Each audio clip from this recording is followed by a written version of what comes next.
الله أكبر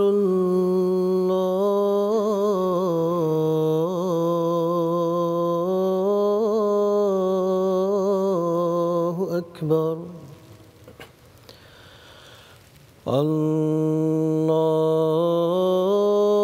الله أكبر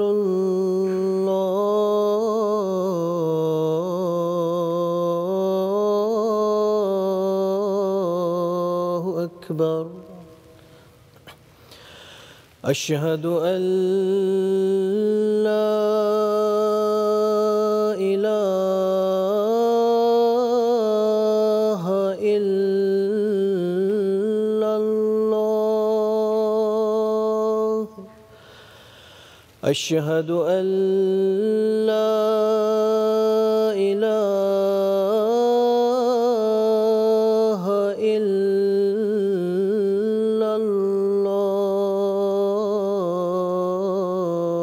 الله أشهد أن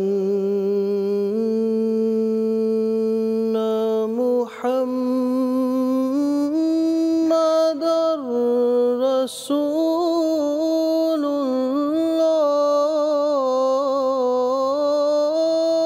الله أشهد أن محمدًا رسول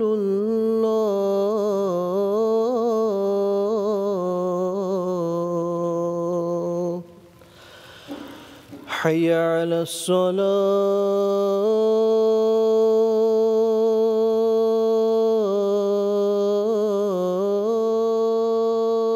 الصلاة حي على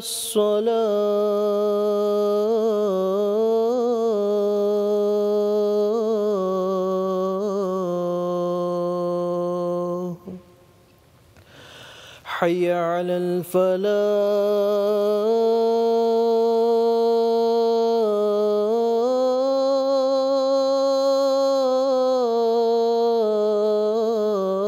الفلاح حي على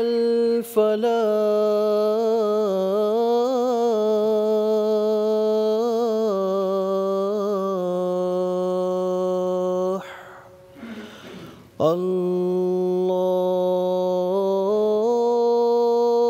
الله أكبر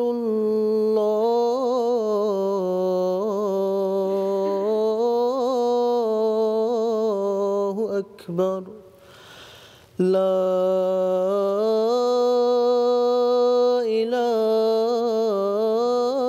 إله إلا الله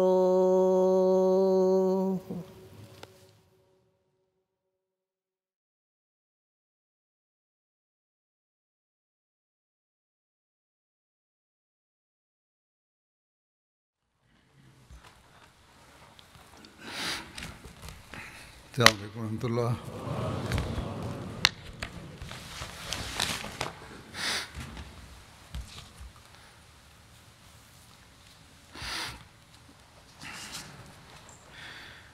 أشهد أن لا إله إلا الله وحده لا شريك له وأشهد أن محمدًا عبده ورسوله أما بعد فأعوذ بالله من الشيطان الرجيم بسم الله الرحمن الرحيم الحمد لله رب العالمين الرحمن الرحيم مالك يوم الدين إياك نعبد وإياك نستعين اهدنا الصراط المستقيم صراط الذين أنعمت عليهم غير المغضوب عليهم ولا الضالين.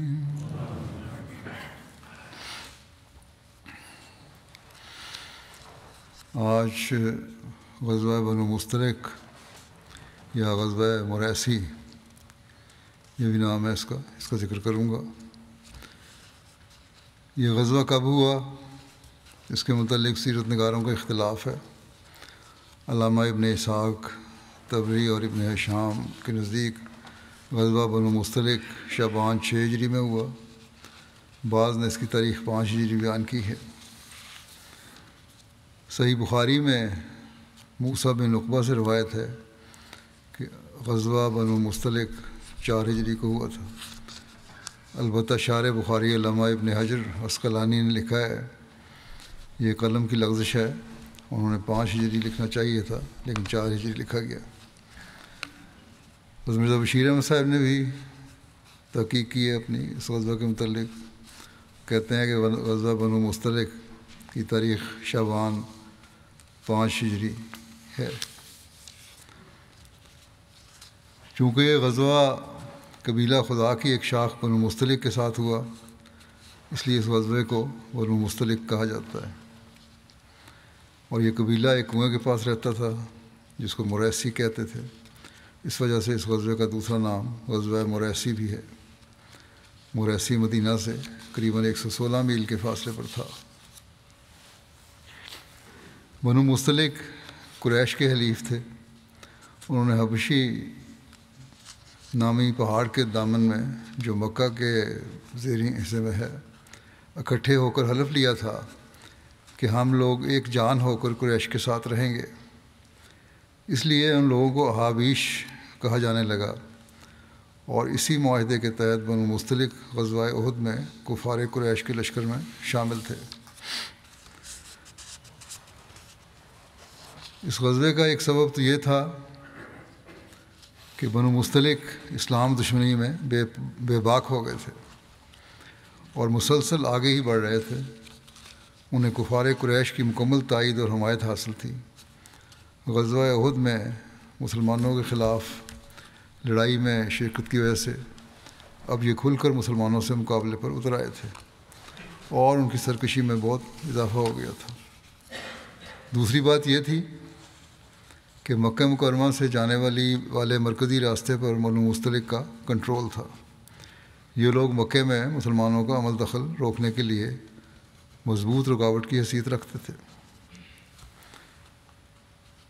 تیسرا اور سب سے اہم سبب اس غزوے کا یہ تھا کہ بنو مستلق کے سردار حارث بن ابی ذرار نے اپنی قوم اور اہل عرب کو حضرت صلی اللہ علیہ وسلم کے ساتھ جنگ کے لیے تیار کیا اور مدینہ سے قریباً 96 میل کے فاصلے پر لشکر کو ایک مقام پر جمع کرنا شروع کر دیا. حضرت مرزا بشیر احمد صاحب نے بھی سید خاتم النبیین نے اس کے بارے میں لکھا ہے. کہتے ہیں کہ قریش کی مخالفت دن بدن زیادہ خطرناک صورت اختیار کرتی جاتی تھی.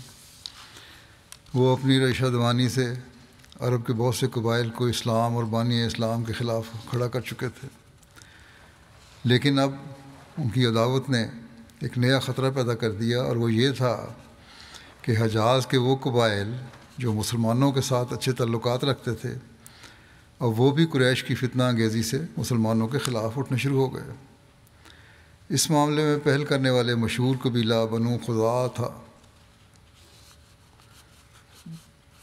جن کی ایک شاخ بنو مستلق نے مدینے کے خلاف حملہ کرنے کی تیاری شروع کر دی، اور ان کے رئیس حارث بن ابی ذرار نے اس علاقے کے دوسرے قبائل میں دورہ کر کے بعض اور قبائل کو بھی اپنے ساتھ ملا لیا.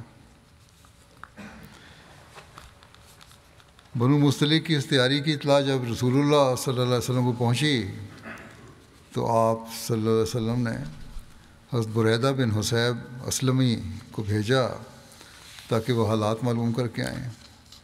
وہ روانہ ہوئے اور ان کے چشمے پر انہیں جا ملے۔ بریدہ نے دھوکے باز قوم دیکھی جو نہ صرف خود جمع تھے بلکہ انہوں نے ارد گرد کے لوگوں کا لشکر بھی جمع کر رکھا تھا۔ ان لوگوں نے پوچھا حضرت بریدہ سے کہ تم کون ہو؟ حضرت بریدہ نے کہا کہ میں تم میں سے ہی ایک ہوں، میں تمہارا لشکر کشی کا سن کر یہاں آیا ہوں۔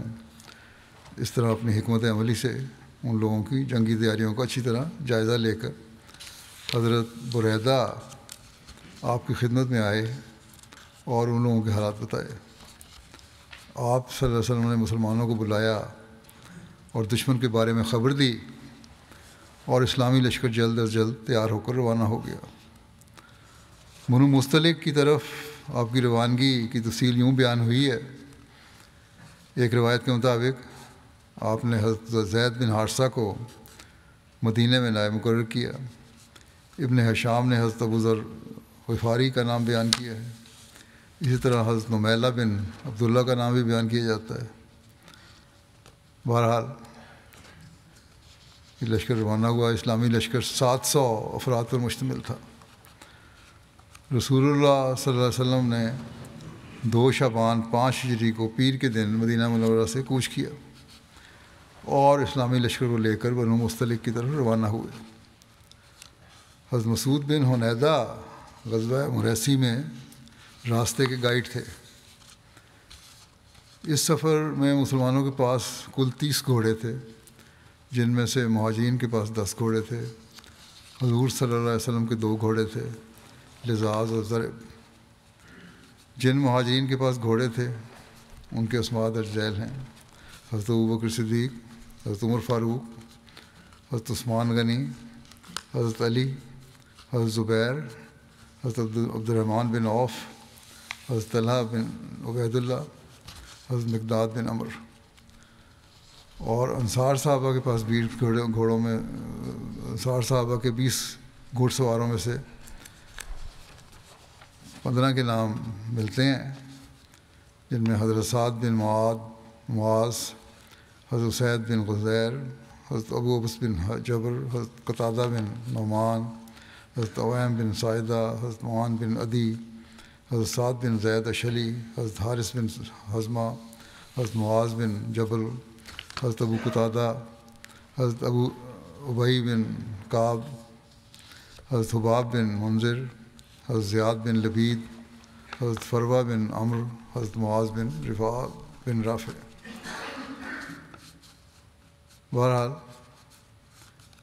اس کی تفصیل میں مزید یہ بیان ہوا ہے کہ حضرت صلی اللہ علیہ وسلم کے ساتھ بہت سے منافقین بھی نکلے۔ وہ اس سے قبل اس طرح کسی غزبے کے لیے نہیں نکلے تھے۔ اور انہیں کیوں نکلے؟ کہتے ہیں کہ انہیں جہاد کی رغبت نہیں تھی، بلکہ وہ مال غنیمت کے لیے نکلے تھے۔ اگر جیت ہوئی تو ہمیں مال غنیمت ملے گا۔ حضرت مرزا بشیر احمد صاحب نے اس بارے میں بیان کیا ہے اس طرح کہ حضرت صلی اللہ علیہ وسلم کو جب اس واقعہ کی اطلاع ملی تو آپ نے مزید احتیاط کے طور پر اپنے ایک صحابی بریدہ بن حصیب نامی کو دریافت حالات کے لیے بنو مستلق کی طرف روانہ فرمایا اور ان کو تاکید فرمائی کہ بہت جلد واپس آ کر حقیقت الامر سے آپ کو اطلاع دیں۔ کیا حقیقت کیا ہے اس بارے میں بتائیں۔ بریدہ گئے تو دیکھا کہ واقعی ایک بہت بڑا اجتماع ہے اور نہایت زور و شور سے مدینے پر حملے کی تیاریاں ہو رہی ہیں۔ انہوں نے فوراً واپس آ کر حضرت صلی اللہ علیہ وسلم کو اطلاع دی اور آپ نے حسب عادت مسلمانوں کو پیش بندی کے طور پر دیار بنو مستلق کی طرف روانہ ہونے کی تحریک فرمائی، بجائے اس کے کہ وہ پہلے حملہ کریں۔ آپ نے کہا پہلے ان کی طرف روانہ ہو جاؤ، اور بہت سے صحابہ آپ کے ساتھ چلنے کو تیار ہو گئے، بلکہ ایک بڑا گروہ منافقین کا بھی جو اس سے پہلے اتنی تعداد میں کبھی شامل نہیں ہوا تھا وہ بھی ساتھ ہو گیا۔ حضرت صلی اللہ علیہ وسلم اپنے پیچھے ابو ذر غفاری یا بعض روایات کی روح سے زید بن حارثہ کو مدینہ کا امیر مقرر کر کے اللہ کا نام لیتے ہوئے شعبان 5 ہجری میں مدینہ سے نکلے۔ فوج میں 33 گھوڑے تھے، البتہ اونٹوں کی تعداد کسی قدر زیادہ تھی، اور انہی گھوڑوں اور اونٹوں پر مل جل کر مسلمان باری باری سوار ہوتے تھے۔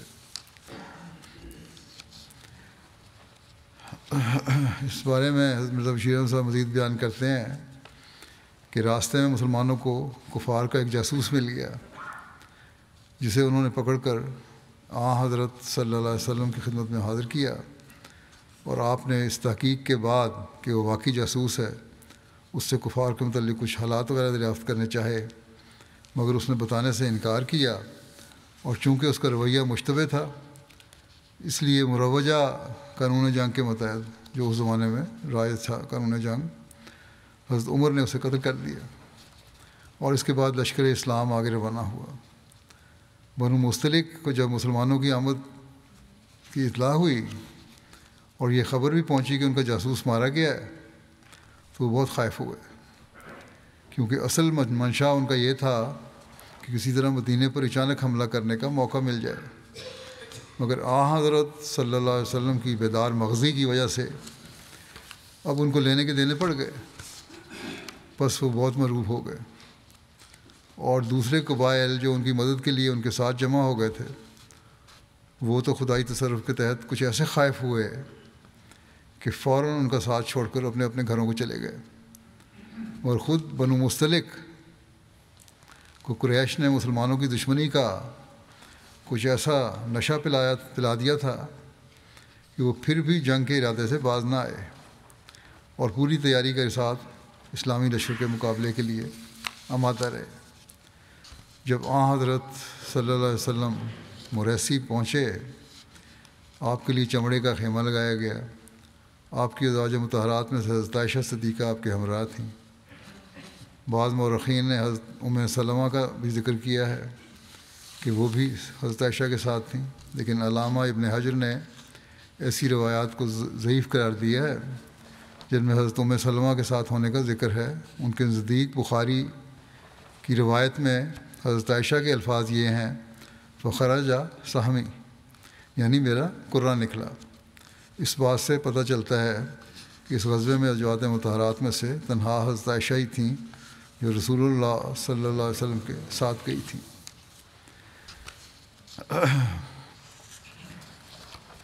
اس غزوے میں مسلمانوں کا شعار کیا تھا؟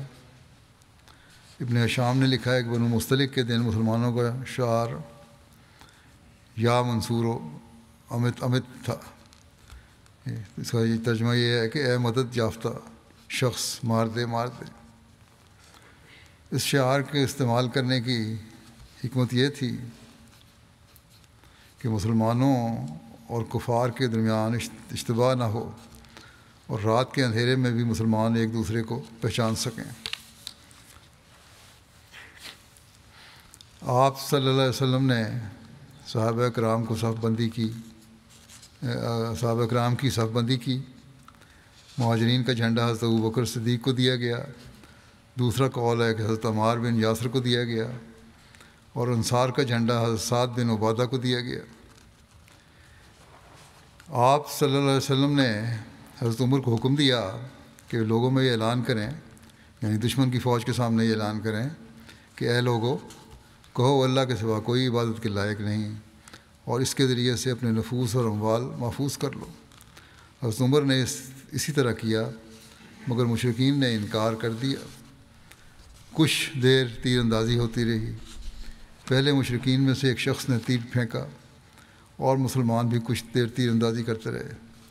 پھر آپ صلی اللہ علیہ وسلم نے اپنے صحابہ کرام کو حکم دیا کہ حملہ کریں۔ انہوں نے یکجان ہو کر حملہ کیا۔ مشرکین میں سے کوئی بھی بھاگ نہ سکا۔ ان میں سے 10 مقتول ہوئے اور باقی سارے قیدی ہو گئے۔ آپ نے ان کے مرد و خواتین، اولاد اور جانوروں قید کر لیے۔ مرزا بشیر احمد صاحب نے اس کی تفصیل میں لکھا ہے کہ جب حضرت صلی اللہ علیہ وسلم مریسی میں پہنچے، جس کے قریب بنو مستلق کا قیام تھا، اور جو ساحل سمندر کے قریب مکے اور مدینہ کے درمیان ایک مقام کا نام ہے، تو آپ نے ڈیرا ڈالنے کا حکم دیا، اور صف آرائی اور جھنڈوں کی تقسیم وغیرہ کے بعد آپ نے حضرت عمر کو حکم دیا کہ آگے بڑھ کر بنو مستلق میں یہ اعلان کریں کہ اگر اب بھی وہ اسلام کی عداوت سے باز آ جائیں، دشمنی سے باز آ جائیں اور حضرت صلی اللہ علیہ وسلم کی حکومت کو تسلیم کر لیں تو ان کو امن دیا جائے گا۔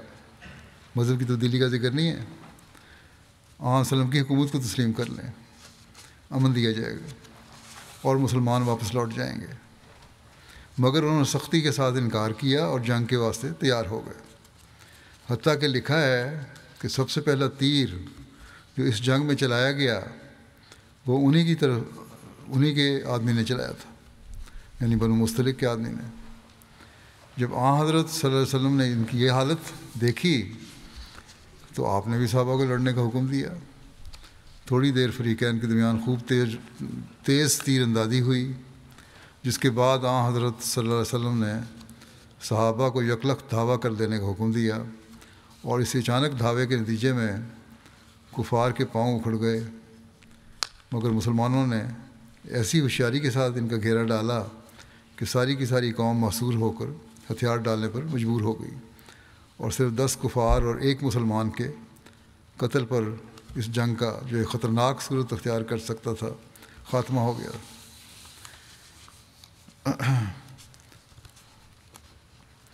آج ایک شہید اور بعض مرحومین کا بھی میں نے ذکر کرنا ہے، اس لیے یہ اصل خطبہ مختصری دے رہا ہوں۔ آج تاہم محرم کے حوالے سے جس میں ہم آج کل گزر رہے ہیں، دعا کی طرف بھی توجہ دلانا چاہتا ہوں۔ یہ ایک دردناک واقعہ ہے جس میں ظلم و بربریت کی انتہائی مثال قائم ہوئی۔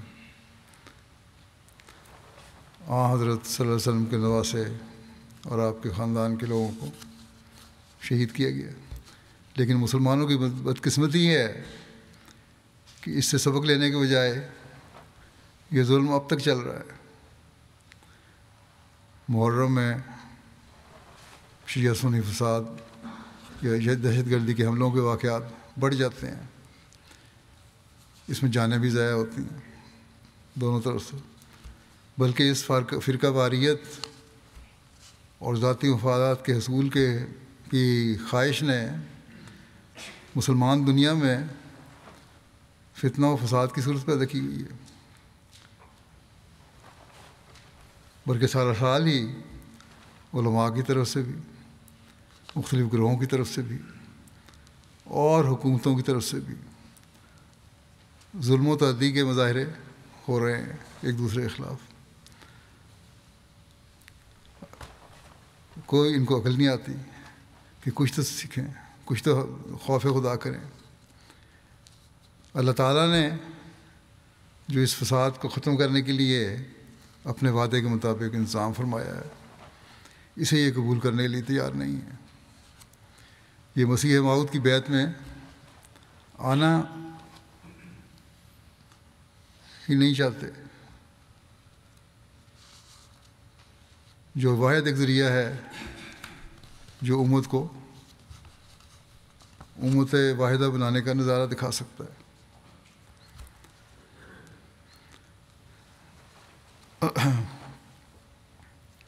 اور فسادوں کو ختم کر سکتا ہے۔ مسلمانوں کی اکائی قائم ہو کر ان کی ساکھ قائم ہو سکتی ہے، یہی ایک ذریعہ ہے۔ کاش کہ ان لوگوں کو سمجھ آئے۔ بہرحال ان دنوں میں احمدیوں کو درود شریف پڑھنے اور مسلمانوں کی اکائی کے لیے خاص دعاؤں کی طرف توجہ دینی چاہیے، اپنی حالتوں کو بھی بہتر کرنے اور اللہ تعالیٰ سے تعلق میں بڑھنے کی طرف بھی خاص توجہ دینی چاہیے ہمیں۔ اللہ تعالیٰ سب کو اس کی توفیق بھی عطا فرمائے۔ جیسے میں کہا تھا، بعض شہداء اور مرحومین کا ذکر کرنا ہے۔ شہید اور ایک شہید ہے، یہ شہید جو ہیں یہ ان کا نام ہے بونجا محمود صاحب،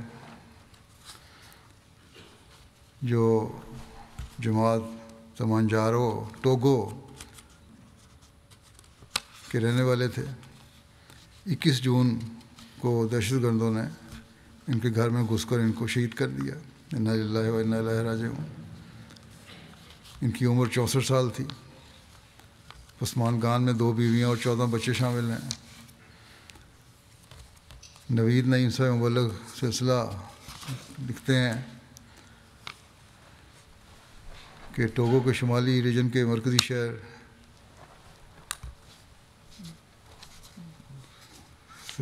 کے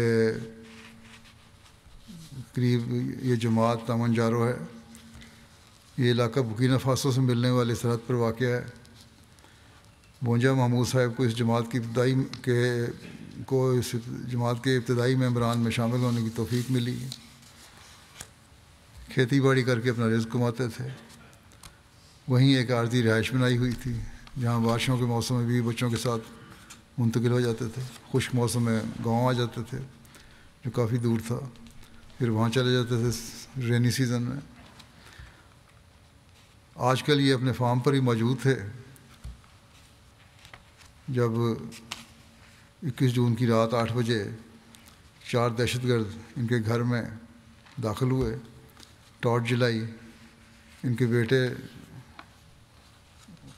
عمر کو جو روشنی نظر آئی، 14 سال کی عمر تھی اس کی، ان کے بیٹے کو جس کی عمر 14 سال تھی، نام نہیں عمر 14 سال تھی، اس میں گھر میں روشنی دیکھی تو فوراً وہاں آیا اور دیکھا کہ ان کے والد کو دہشت گردوں نے گھیرا ہوا ہے۔ اس پر وہ خوفزدہ ہو کر وہاں سے بھاگ گیا۔ بہرحال اس کے بعد ایک دہشت گرد نے مرحوم کی تھوڑی کی نچلی طرف بندوق رکھی اور فائر کر دیا اور گولی ناک کو چیرتے ہوئی باہر نکل گئی۔ موقع پر ہی اللہ کو پیارے ہو گئے۔ انا للہ و انا الیہ راجعون۔ دہشت گرد اس کارروائی کے بعد وہاں سے روانہ ہوئے اور گھر کے کسی اور فرد کو کوئی نقصان نہیں پہنچایا۔ لگتا تھا کہ مقصد صرف ان کو شہید کرنا تھا، اس لیے آئے تھے وہ۔ واقعے کی اطلاع ملنے پر وہاں کے جو ملٹری والے ہیں وہ بھی پہنچ گئے۔ حکومت کے اختیارات آج کل بہت محدود ہیں، دہشت گردوں نے قبضہ کیا ہوا ہے ہر جگہ۔ میت کو انہوں نے فوج نے اپنے قبضے میں لے لیا اور ارد گرد کا جائزہ لینے کے بعد اور اپنی معمول کی کارروائی کرنے کے بعد اگلی دن میت ورثاء کے سپرد کر دی۔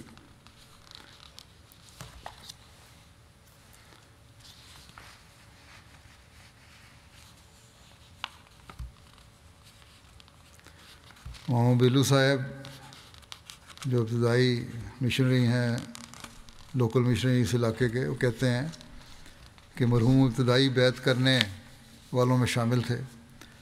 بہت ابتدا میں انہوں نے بیعت کی تھی۔ بیعت کے بعد وہ نمازوں اور تمام جماعتی پروگراموں میں باقاعدہ شامل ہوتے۔ اسی طرح باقاعدگی سے چندہ بھی ادا کرنا شروع کر دیا۔ ان کے حلقہ مشنری جو دامہ طاہر صاحب کہتے ہیں، ان کی بیعت جو 2007 میں انہوں نے کی تھی، اس کے فوراً بعد رمضان شروع ہو گیا، بارشوں کا موسم تھا، فصل کے لیے زمین کی تیاری شروع ہو چکی تھی۔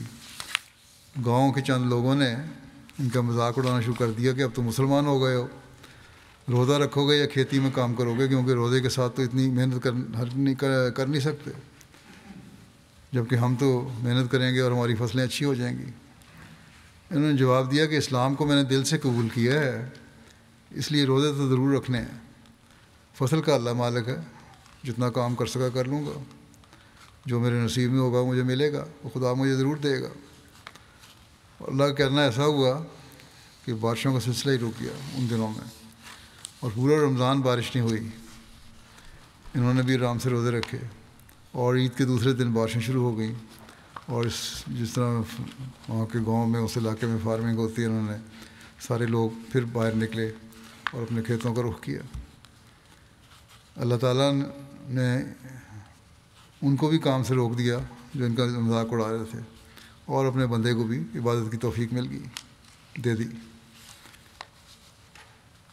جماعت کے قیام کے 4 سال بعد مرکز کی طرف سے مسجد کی تعمیر کا پروگرام بنا۔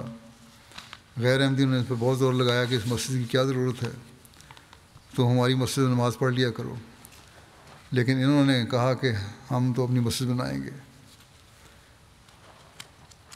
اور پھر یہ مسجد بننے کے بعد جب بھی یہ گاؤں میں ہوتے 5 نمازیں مسجد میں باقاعدگی سے ادا کرتے۔ ان کے بڑے بھائی یعقوب صاحب بیان کرتے ہیں کہ بڑے نرم دل تھے، کبھی کسی کا برا نہیں چاہا، خاندان کا کوئی بھی مسئلہ جب کسی نے سے نہ سلجھتا تو وہ ان کے پاس آتا اور مرحوم بڑی آسانی سے اس کو حل کر دیتے۔ اللہ تعالیٰ مرحوم کے درجات بلند فرمائے، ان کی اولاد اور نسل کو بھی کی نیکیاں جاری رکھنے کی توفیق عطا فرمائے۔ ان علاقوں میں دہشت گردوں کا بھی اللہ تعالیٰ خاتمہ فرمائے اور امن و امان کی صورتحال قائم فرمائے۔ یہ صورتحال جو کہنے کو تو یہی ہے کہ ان لوگوں میں آپس میں لڑائیاں ہیں اس لیے، یا مسلمانوں نے کہ گروہوں نے فتنہ مچایا ہوا ہے، لیکن یہ سب کچھ اس کی پشت پناہی جو ہے یہ بڑی طاقتوں کی طرف سے ہو رہی ہے، جو اپنے مفادات کے لیے ان ملکوں میں دہشت گردی کو ہوا دیتی ہیں اور پھر خود ہی امن قائم کرنے کے بیان دے کر ہمدرد بننے کی بھی کوشش کرتی ہیں۔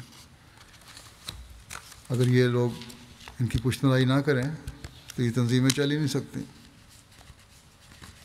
اور مسلمانوں کو عقل نہیں آ رہی کہ ہم کیا کر رہے ہیں۔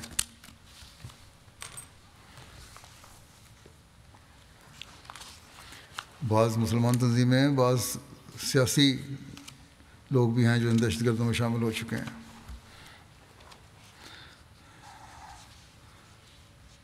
اگلا جو ذکر ہے وہ ہے مکرم رشید احمد صاحب، سابق معاون ناظر امور جو نور حسین صاحب کے بیٹے تھے۔ گزشتہ دنوں 86 سال کی عمر میں ان کی وفات ہوئی ہے۔ انا للہ و انا الیہ راجعون۔ قادیان میں پیدا ہوئے، پیدائشی احمدی تھے۔ ان کے خاندان میں احمدیت کا نفوذ ان کے والد نور حسین صاحب کے ذریعے ہوا، جنہوں نے 1924 میں خلافت ثانیہ کے دور میں بیعت کر کے احمدیت میں شمولیت کی سعادت پائی تھی۔ رشید صاحب نے ابتدائی تعلیم قادیان میں حاصل کی۔ قیام پاکستان کے بعد میٹرک کرنے کے بعد جماعتی خدمات کا آغاز کیا۔ 1998 میں گو ان کی ریٹائرمنٹ ہو گئی تھی، لیکن ری امپلائی کیے گئے اور 2021 تک جب تک صحت نے اجازت دی خدمت کی ان کو توفیق ملی۔ مرحوم کی مجموعی طور پر جماعتی خدمت کا سلسلہ تقریباً 65 سال پر محیط ہے۔ بے شمار خصوصیات کے حامل تھے، روز کا کام روز کرنے کے عادی تھے، سلسلے کے انتہائی وفادار اور ذمہ دار ہونے کے علاوہ تمام جماعتی امور رازداری کے ساتھ سر انجام دیتے تھے۔ وقت کی پابندی نمایاں وصف تھا۔ نظام وصیت میں شامل ہوئے اور چندہ جات کی ادائیگی کی بہت فکر رہتی تھی۔ اول وقت میں چندہ ادا کیا کرتے تھے، ہر جماعتی تحریک میں حصہ لینے کی کوشش کرتے، رشتہ داروں سے اپنائیت کا تعلق رکھا، ضرورت مندوں کی خاموشی سے مدد کرتے۔ خلافت سے ان کو خاص عشق اور تعلق تھا۔ خلافت ثانیہ سے لے کر خلافت خامسہ تک مختلف سارے دوروں میں انہوں نے خدمت کی توفیق پائی اور بڑی وفا سے خدمت سر انجام دی۔ بڑی خاموشی سے کام کرنے والے اور بڑے بے لوث خدمت گزار تھے۔ 1974 اور 1984 کے پورے آشوب دور میں بھرپور طور پر مخالفانہ حالات کا سامنا کرنے کی بھی ان کو توفیق ملی۔ 74 کے مخالفانہ حالات میں پولیس نے ان کو گرفتار کر لیا اور گرفتار کر کے فیصل آباد لے جا رہی تھی پولیس بس پہ۔ شنیوٹ میں مخالفین کے ہجوم نے بس پہ حملہ کر دیا، جس میں ان کو پولیس لے جا رہی تھی۔ پولیس اور بس کے دیگر مسافر بھاگ گئے، پولیس والے بھی دوڑ گئے ان کو چھوڑ کے۔ جلوس کے شرکاء نے ان کو ہتھکڑی لگائی ہوئی تھی، پولیس نے ہتھکڑی لگے ہونے کی حالت میں چاقوؤں کے وار سے سیدھی زخم کر دیا۔ موئزانہ رنگ میں جان بچی، کئی ماہ اسپتال رہے، جس کے بعد دوبارہ جیل منتقل کر دیا گیا۔ ان کے اسی وجہ سے ان کے انگلیاں بھی کٹ گئی تھیں، چہروں پر بھی زخم تھے اور کافی دیر تک بولنا بھی ان کے لیے مشکل تھا، لیکن بہرحال اللہ تعالیٰ نے ان کی جان بچائی۔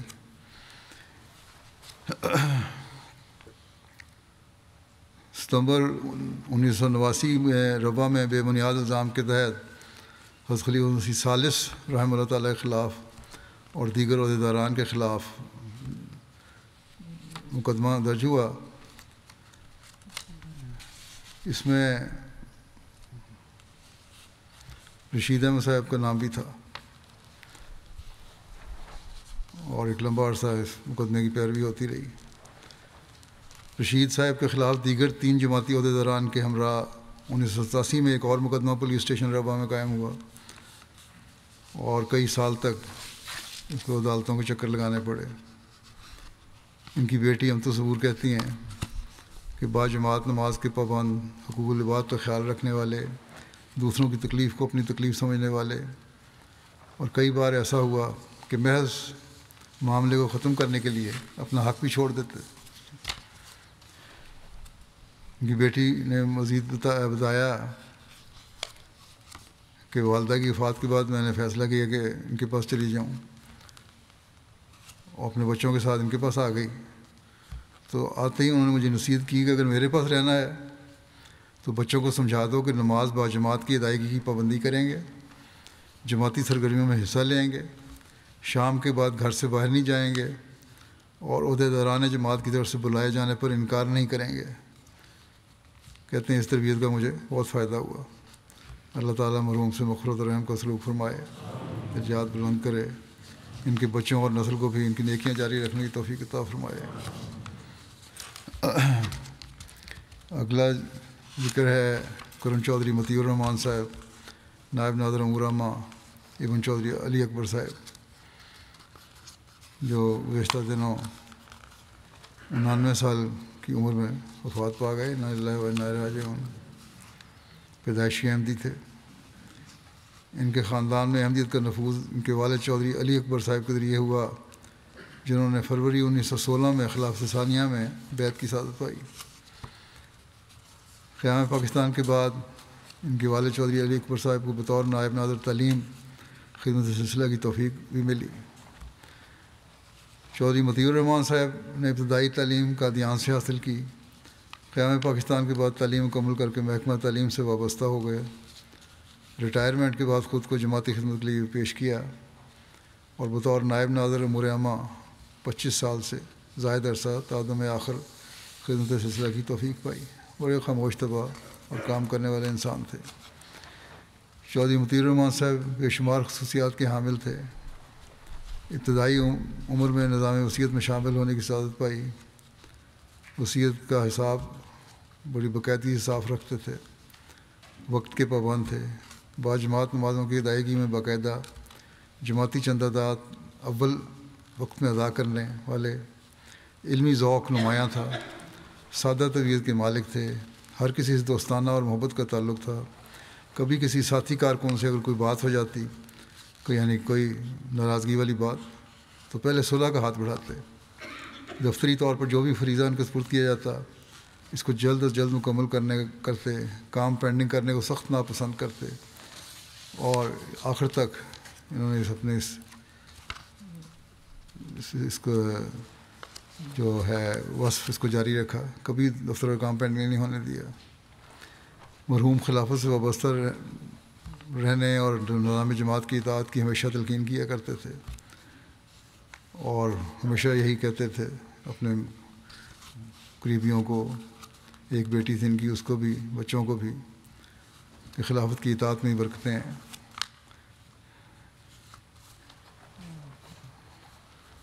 ان کی اہلیہ بھی چند سال قبل وفات پا گئی تھیں۔ ایک ہی بیٹی ہے ان کی، اور اس کے خامد وفات پا گئے، اور یہ سارے صدمے بڑے صبر سے برداشت کیے انہوں نے۔ اللہ تعالیٰ ان سے مغفرت اور رحم کا سلوک فرمائے، درجات بلند فرمائے۔ مرحوم چودھری اعجاز الرحمان صاحب سابق صدر انصار اللہ یو کے چچا تھے۔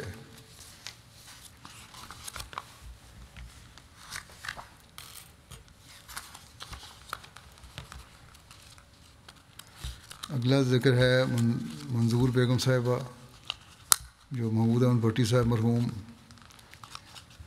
سرگودا کی اہلیہ تھیں. گزشتہ دنوں ان کی وفات ہوئی ہے. انا للہ و انا الیہ راجعون. یہ حضرت چودھری غلام حسین صاحب رضی اللہ عنہ صحابی حضرت مسیح موعود علیہ السلام کی بہو تھیں. ان کے خاندان میں احمدیت کا نفوذ ان کے تایا چودھری غلام نبی علوی صاحب اور چچا مکرم چودھری عطا محمد علوی صاحب کے ذریعے ہوا.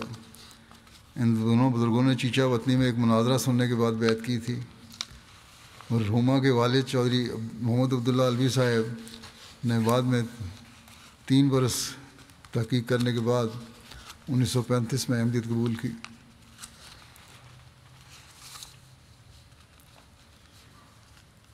ان کے خامد محمود احمد بھٹی مرحوم اور بیٹے طاہر محمود بھٹی صاحب کو اسیر راہ مولا ہونے کی سعادت بھی ملی.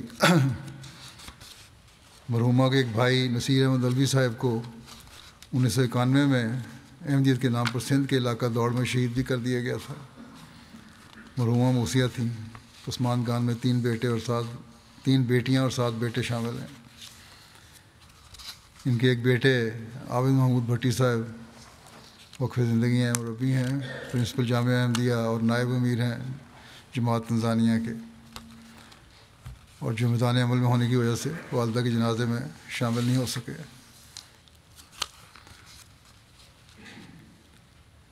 سابق صدر لجنہ ہیں قیوم صاحبہ چک کی، کہتی ہیں کہ 15 برس بطور صدر لجنہ مجھے خدمت کا موقع ملا. اس عرصے میں نے دیکھا ہے ان کی بے شمار خصوصیات دیکھی. مرحومہ کی صوم صلات کی پابند، 5 وقتہ نماز بہت اہتمام سے ادا کرتیں. جب تک لجنہ کو مسجد آنے کی اجازت تھی باقاعدگی جمعہ پر آتیں اور ہمیشہ پہلی صف پر بیٹھتیں.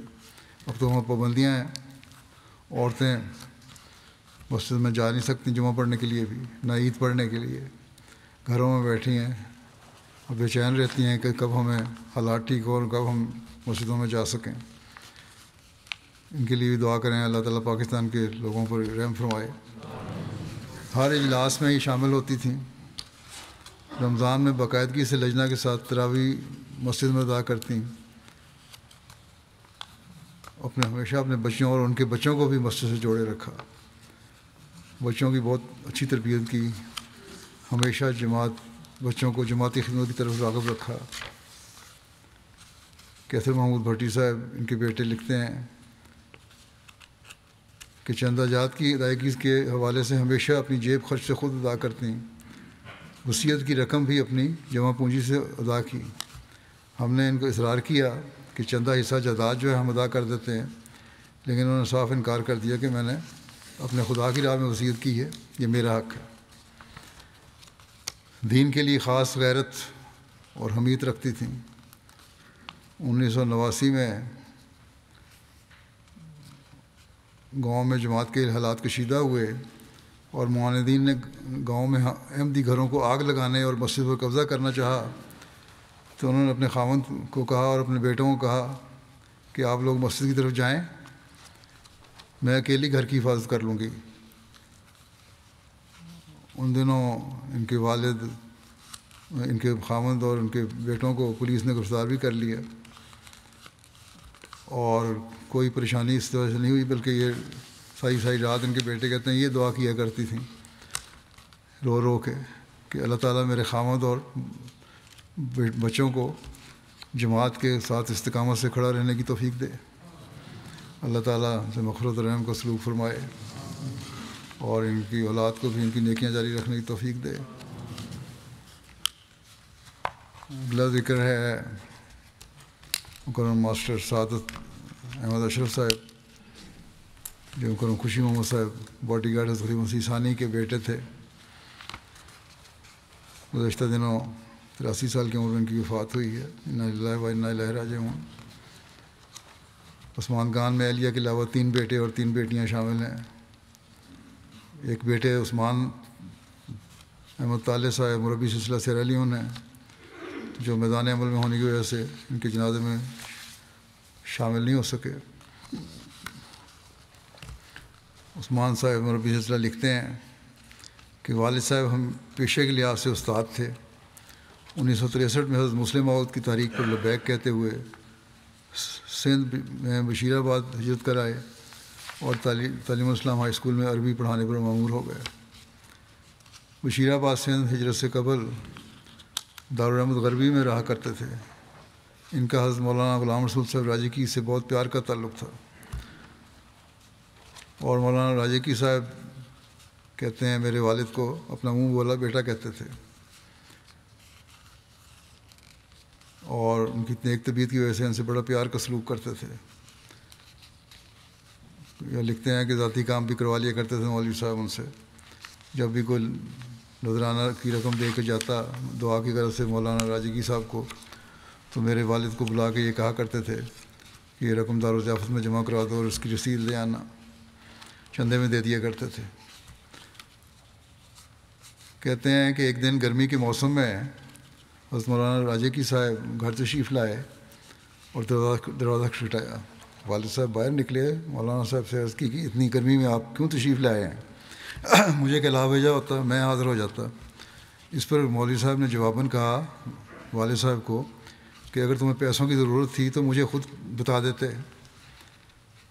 حضرت مولانا راجکی صاحب نے مزید فرمایا کہ اللہ تعالیٰ نے مجھے حکماً فرمایا ہے کہ سعادت کو پیسوں کی ضرورت ہے، جاؤ اور اسے پیسے دے کے آؤ۔ اور حضرت مولانا راجکی صاحب نے جیب سے روپے نکالے اور ان کو دیے اور چلے گئے۔ اس طرح تعلق تھا ان کا بھی اللہ تعالیٰ سے کہ خود ہی ایک اپنے دوسرے نیک بندے کو دل میں ڈالا کہ جاؤ اور اس کی مدد کرو۔ اطاعت خلافت کا معیار ان کا قابل رشک تھا۔ کہتے ہیں مربی صاحب کے عرصہ قبل خاکسار رخصت لے کر ان سے ملنے پاکستان گیا۔ ان کی طبیعت دیکھ کر میں نے کہا کہ مناسب سمجھیں تو مزید رخصت لے لوں، اور بڑی سختی سے اس پر آپ نے فرمایا کہ آئندہ ایسی بات نہ سوچنا، نہ اپنی زبان پہ لانا۔ خلیفہ وقت نے تمہیں ایک مورچے پر بٹھایا ہے، وہیں بیٹھے رہو اور جماعت کی خدمت اور حفاظت آخری سانس تک کرتے رہو۔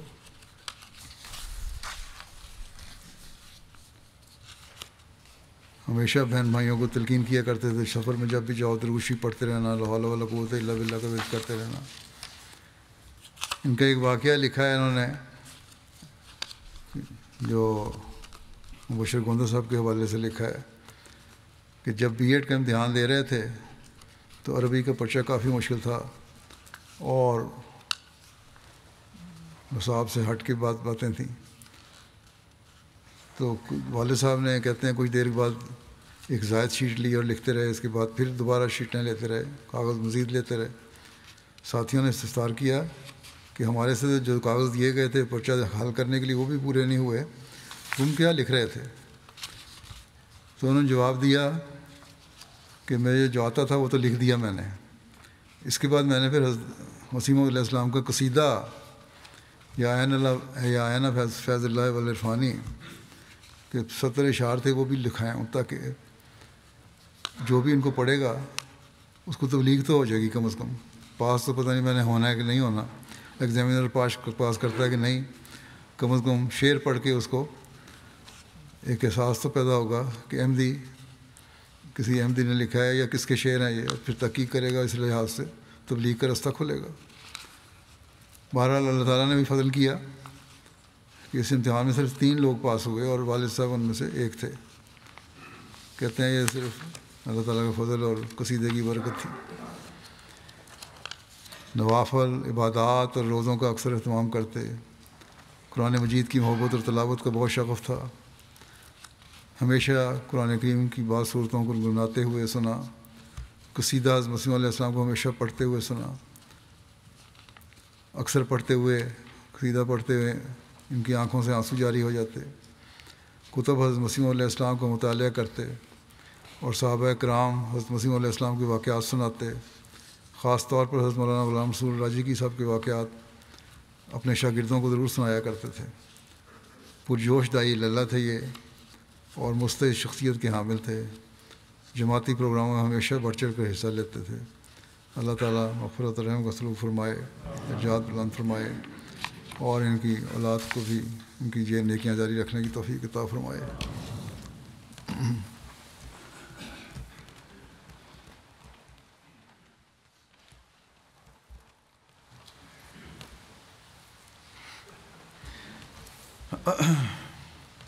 الحمد لله الحمد لله نحمده ونستعينه ونستغفره ونؤمن به ونتوكل عليه ونعوذ بالله من شرور أنفسنا ومن سيئات أعمالنا من يهده الله فلا مضل له ومن يضلل فلا هادي له ونشهد أن لا إله إلا الله ونشهد أن محمدا عبده ورسوله عباد الله رحمكم الله إن الله يأمر بالعدل والإحسان وإيتاء ذي القربى